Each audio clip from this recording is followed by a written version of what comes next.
Assalamualaikum warahmatullahi wabarakatuh. Perkenalkan, kami dari kelompok 2 yang beranggotakan Umi Purwaningsih, Nia Karlina, Siti Arahmah, dan Nur Hidayati, yaitu saya sendiri.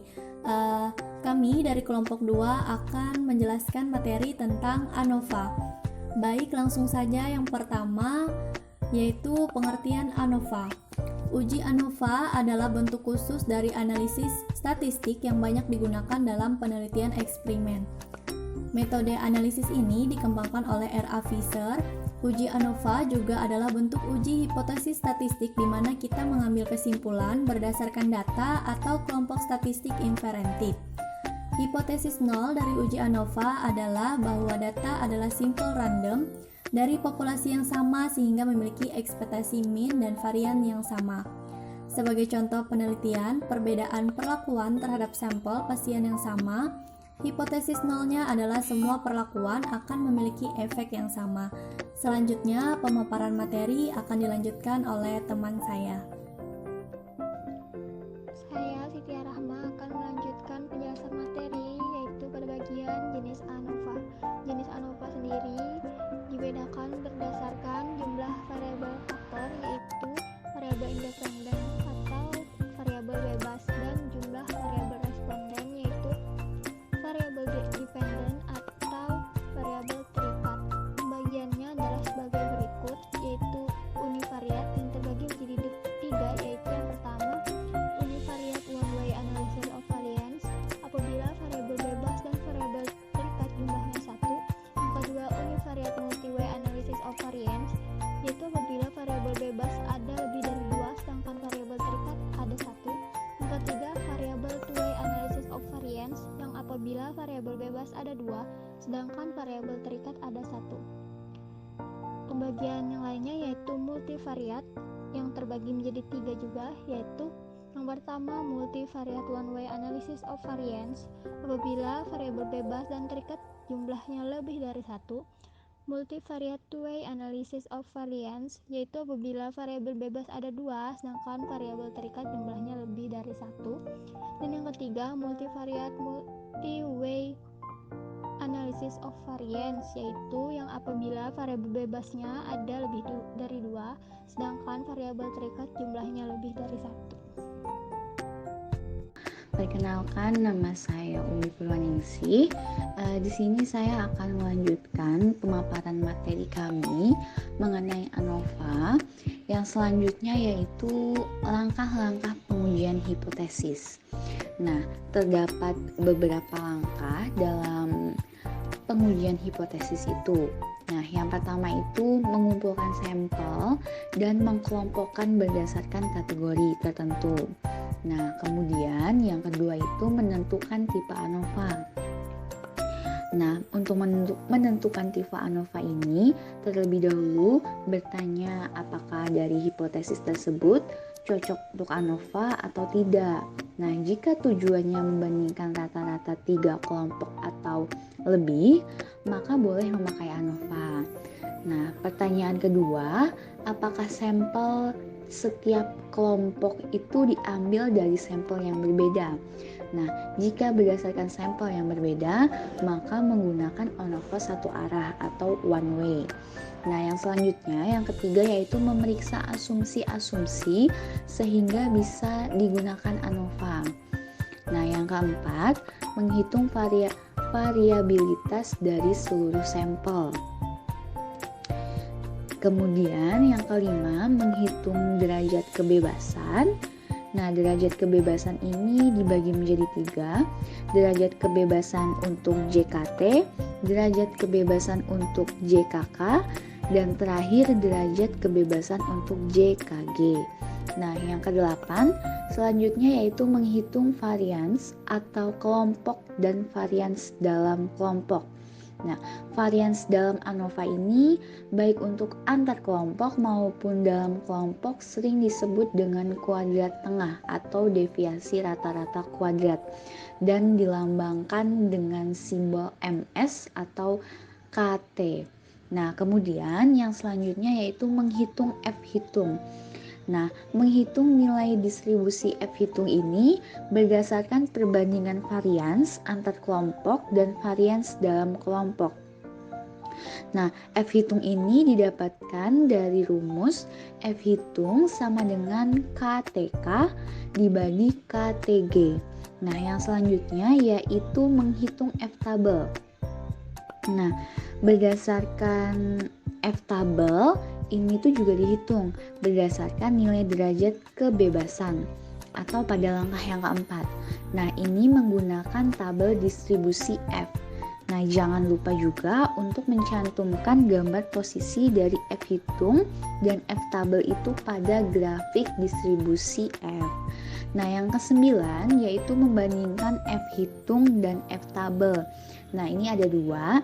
Yang pertama, jika F hitung itu lebih besar dari F tabel, maka tolak H0. Nah, kemudian jika F hitung itu kurang dari F tabel, maka terima H0. Nah, yang terakhir yaitu membuat kesimpulan. Nah, menyimpulkan apakah perlakuan atau treatment ini memiliki efek yang signifikan pada sampel data atau tidak. Nah, jika hasilnya tidak signifikan, berarti seluruh rata-rata sampel adalah sama. Kemudian, jika perlakuan menghasilkan efek yang signifikan, setidaknya satu dari rata-rata sampel berbeda dari arah sampel yang lain.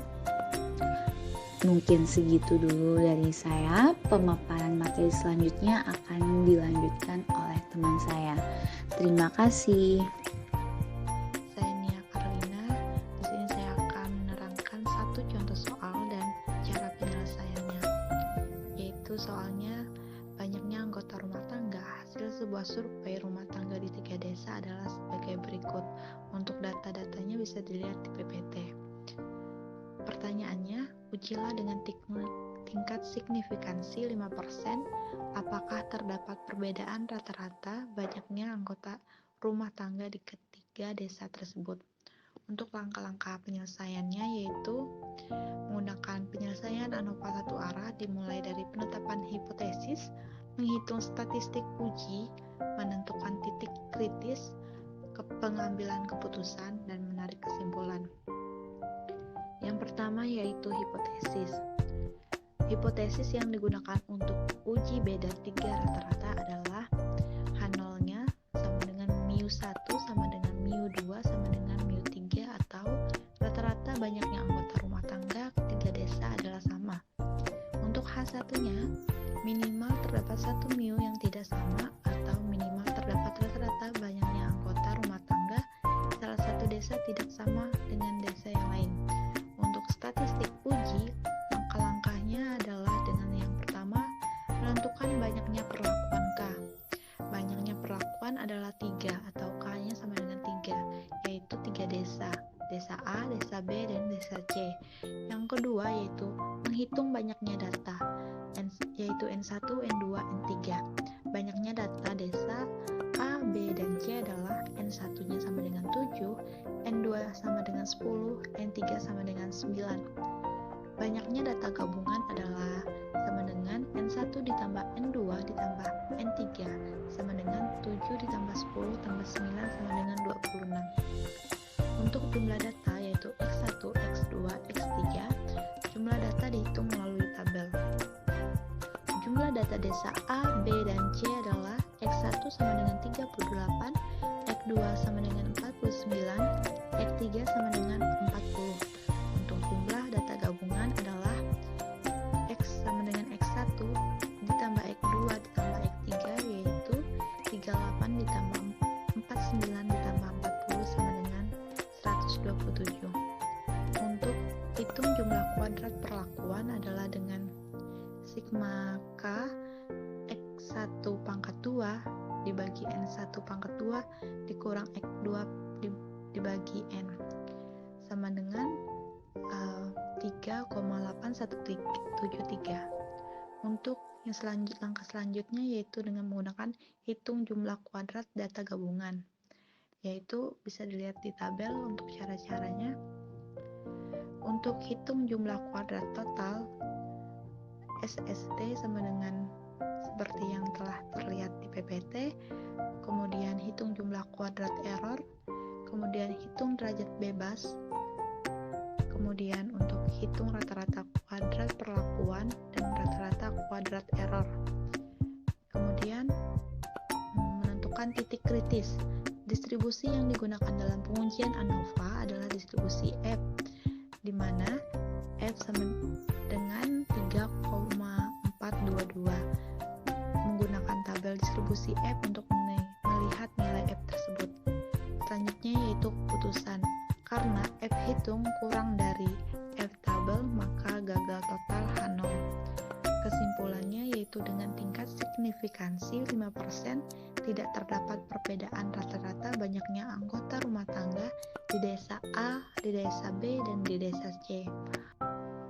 Saya Nia Carlina, di sini saya akan menjelaskan tentang cara penyelesaian soal dari lampiran 2. Yang pertanyaannya, 3 kelompok subjek penelitian untuk menguji rata-rata nilai setiap metode pengajaran. Metode pertama adalah ceramah, metode kedua adalah diskusi, dan metode ketiga adalah praktek. Data hasil penelitian adalah sebagai berikut. Untuk ceramah 80, 73, 66, 83, 74, 53. Untuk diskusi nilainya adalah 82, 63, 65, 78, 69, 49. Untuk praktek nilainya adalah 71, 54, 72, 76, 65, dan 50. Pertanyaannya, ujilah dengan menggunakan taraf nyata 5% bahwa rata-rata nilai dari ketiga metode tersebut adalah sama. Diketahui N jumlah semua datanya adalah 18 dan K atau kelompoknya adalah 3. Penyelesaiannya yang pertama adalah merumuskan hipotesis. Untuk hipotesisnya adalah H0 sama dengan ceramah yang dilambangkan dengan C sama dengan diskusi yang dilambangkan dengan D sama dengan praktek yang dilambangkan dengan P, atau rata-rata nilai dari ketiga metode adalah sama. Untuk H1-nya, C tidak sama dengan D tidak sama dengan P, atau rata-rata nilai dari ketiga metode adalah tidak sama. Untuk langkah kedua yaitu dengan menentukan taraf nyata atau alfa dan tabel F. Untuk DF1-nya sama dengan K dikurang 1 sama dengan 3 dikurang 1 sama dengan 2, dan DF2-nya sama dengan K dikali N kurang 1 atau sama dengan 3 dikali 6 kurang 1 sama dengan 15. Untuk F alpha DF1 DF2-nya adalah sama dengan 3,68. Kemudian langkah yang ketiga yaitu membuat tabel ANOVA. Untuk N besarnya sendiri adalah 18, T besarnya 12.223, untuk N-nya sama dengan 6, K-nya sama dengan 3, untuk N1 sama dengan 6, N2 sama dengan 6, N3 sama dengan 6, untuk T1-nya sama dengan 429, T2 406, T3 388. Untuk JKT-nya sama dengan 85.6565 dikurang 1223 pangkat 2 dibagi dengan 6 kali 3 sama dengan 85.065 dikurang 83.096,1. Jadi JKT-nya sama dengan 1968,9. Untuk JKK-nya sama dengan 140,7. Untuk JKE-nya sama dengan 1828,2. Kemudian untuk tabel ANOVA-nya bisa dilihat di penjelasan. Untuk langkah 4 yaitu kriteria pengujian. Kriteria pengujiannya adalah H0 ditolak jika F0-nya lebih dari 3,68 dan H0 diterima jika F0-nya kurang dari atau sama dengan 3,68. Langkah kelima adalah pengambilan keputusan. Karena F hitung kurang dari F tabel, yaitu F hitungnya 0,58, sedangkan F tabelnya 3,68. Maka H0 diterima, artinya rata-rata nilai dari ketiga metode adalah sama. Mungkin sekian pemaparan materi dari kelompok kami, yaitu kelompok 2.